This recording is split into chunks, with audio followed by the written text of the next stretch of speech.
नमस्कार, आप देख रहे हैं बिहार का number 1 YouTube channel live cities और मैं हूं आपके साथ साहेब अली। मैं हूं आलोक।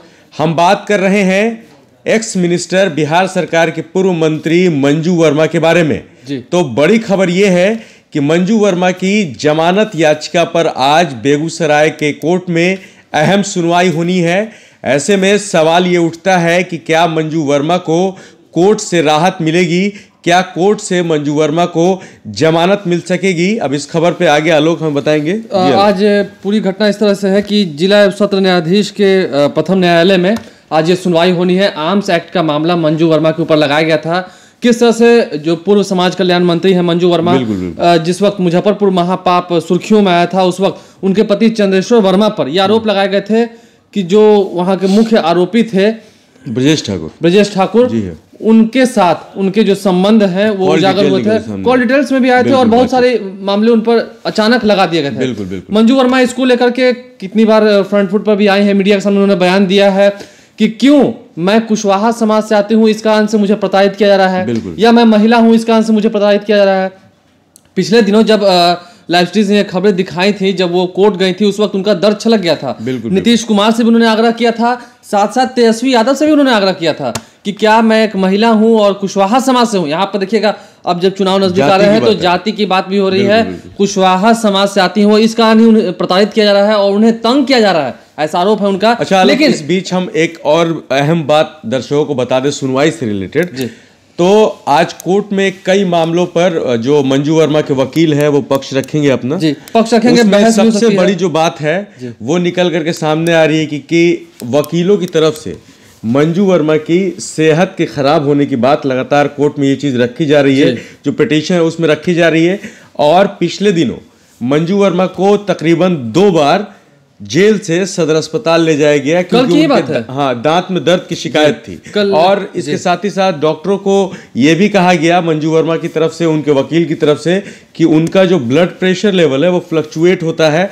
तो कहीं ना कहीं इसी आधार पर आज सुनवाई के दौरान मंजू वर्मा की तरफ से जो वकील हैं उनका पक्ष रखने की कोशिश करेंगे कोर्ट में। और ये बहुत से बहुत मुमकिन ये माना जा रहा है कि मंजू वर्मा की तरफ से खराब सेहत को लेकर के, खराब हेल्थ को लेकर के कोर्ट में सुनवाई के दौरान ये बात रखी जाएगी और उनकी बेल की मांग की जाएगी। जी, बेल की मांग की जाएगी। साथ साथ ऐसी उम्मीद लगाई जा रही है कि हाँ, आज उन्हें बेल मिल सकती है। अच्छा। क्योंकि आर्म्स एक्ट का मुकदमा है, चल रहा है, ठीक है, लेकिन जो मुख्य मुद्दा था उस वक्त मुजफ्फरपुर महापाप का, वो कहीं ना कहीं इस वक्त थोड़ा शांत पड़ गया। हालांकि जांच चल रही है, इसके बारे में हम कुछ नहीं कर सकते क्योंकि ये न्यायिक प्रक्रिया है, इसके बीच में कोई भी मीडिया टीका टिप्पणी नहीं कर सकता है। लेकिन आर्म्स एक्ट का जो मामला उन पर लगाया गया था, इस पे कहीं ना कहीं घिरती नजर आई मंजू वर्मा। बाद में उन्हें इस्तीफा देना पड़ गया, अपने पद को गंवा बैठी। उसके बाद एक सभा के दौरान उन्होंने ये भी कहा था, मंत्री सुरेश शर्मा पर भी आरोप लगाए थे कि बार बार वो इसी बात को जप रही हैं, मीडिया के सामने हो या सभाओं में हो, कि मैं कुशवाहा समाज से हूं इसलिए मुझे तंग किया जा रहा है, मुझे फंसाया गया। साथ साथ कैसे फंसाया गया इसके बारे में विस्तार से कुछ बताया नहीं उन्होंने। और जहां तक बात रही मंत्री सुरेश शर्मा की, तो वो अपना कार्य देख रहे हैं इस वक्त, वो बिहार। अब देखिए आलोक, इसमें एक और चीज है कि मंजू वर्मा पिछले दिनों जब सुनवाई के लिए पहुंची थी बेगूसराय कोर्ट,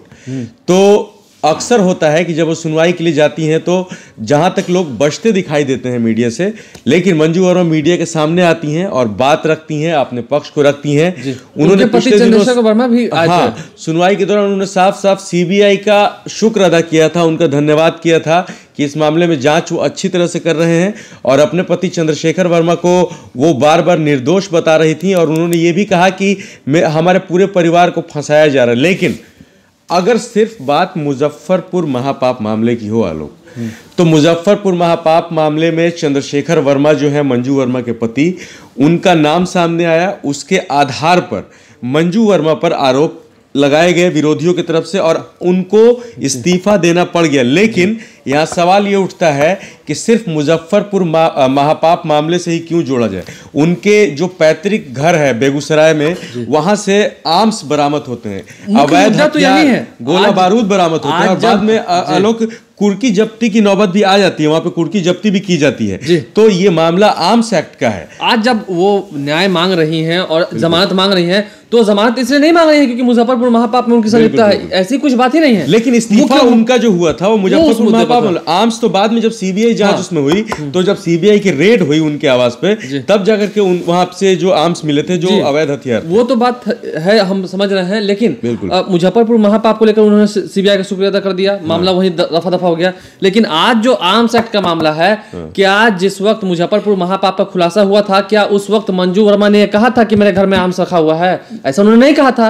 अगर सीबीआई छापा नहीं मारती तो ये बात का खुलासा भी नहीं आता कि उनके घर में अवैध हथियार भी रखे जाते हैं, गोला बारूद भी रखे। हालांकि आर्म्स एक्ट को लेकर उन्होंने कोई सफाई नहीं दी है। उनके वकील क्या कुछ कहेंगे, आज कोर्ट में ये सुनने वाली बात होगी। वहां से जो हमारे संवाददाता है, वो जाहिर सी बात है, यदि जमानत मिलती है, उसके बाद मंजू वर्मा क्या कहती हैं, उनका जो बयान है पहला, वो लेकर हम तक भेजेंगे। लाइव सिटीज सबसे पहले उसको प्रमुखता से चलाएगा। और लाइव सिटीज ये भी इस बारे में भी ये कहना चाहता है कि कहीं ना कहीं आर्म्स एक्ट का मामला भी काफी गंभीर होता है।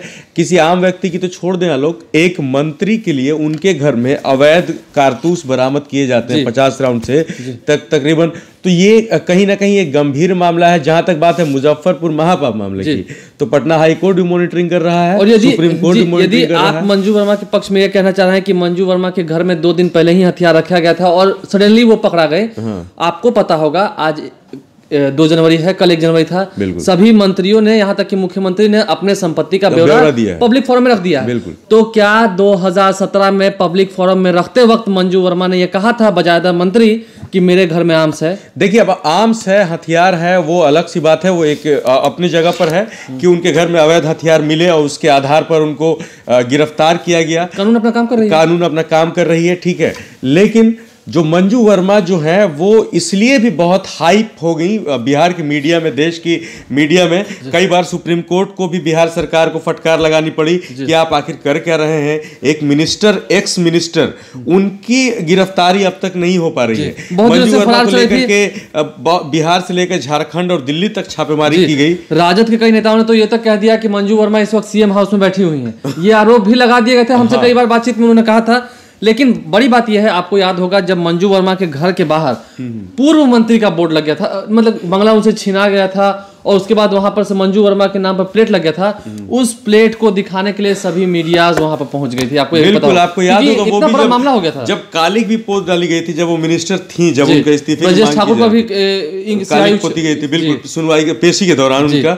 तो कुल मिलाकर के ये कहा जाए कि मंजू वर्मा के इस्तीफे के पीछे विपक्ष भी बहुत बड़ा उसका हाथ रहा है, लगातार दबाव बनाते रहा गया। और एक अंतिम बात भी आप जानिए, मैं चाहूंगा कि कहा जाए अपने दर्शकों के बीच में, तेजस्वी यादव से उन्होंने दरखास्त किया था पिछली बार सुनवाई के दौरान, तो क्या इस बार तेजस्वी यादव उनकी सुनेंगे? क्योंकि पिछली बार क्या दिया उन्होंने, इस बार क्या होता है वो तो बड़ी बात है। इस बार नीतीश जी क्या कहते हैं? उनका पूरा बयान अगर आपको याद होगा लोग, तो उन्होंने सिर्फ तेजस्वी से ही नहीं, तकरीबन सबसे कहा था। सबसे उन्होंने ये चीज कही थी कि मतलब मैं गुहार लगाती हूँ, मेरे साथ जो है अन्याय हुआ है, मुझे फंसाया गया है, मैं अगर एक महिला नहीं होती तो शायद इतना मजबूर नहीं होती, और खास करके अगर कुशवाहा जाति की महिला नहीं होती तो मैं इतनी मतलब कि इतना ज्यादा इस मामले में फंसती और उलझती भी नहीं। चलिए, जिला एवं सत्र न्यायाधीश अपने न्यायालय में क्या फैसला देंगे, उस पर क्या सुनवाई आएगी, वो तो बात चल रही है। लेकिन ज्यादातर जो खबर निकल के आ रही है, ऐसा माना जा रहा है कि आज जमानत हो सके मिल जाए। और बड़ी बात तब शुरू होगी यदि जमानत मिल जाती है तो।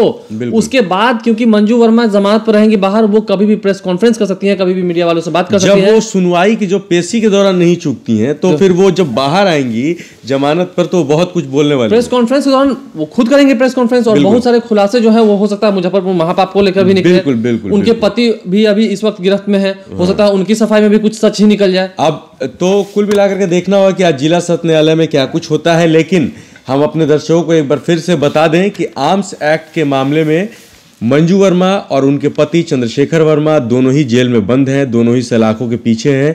सुनवाई दर सुनवाई कोर्ट में चल रही है। जमानत की गुहार लगातार मंजू वर्मा की तरफ से लगाई जा रही है। इसी मामले में आज बेगूसराय के कोर्ट में मंजू वर्मा की जमानत याचिका पर सुनवाई होनी है। आप लाइव सीरीज के साथ बने रहिए। हमारे संवाददाता सुधांशु पाठक वहां से लगातार अपने अपडेट्स को भेज रहे हैं, हम भी यहां से लगातार आपको अपडेट पहुंचा रहे हैं।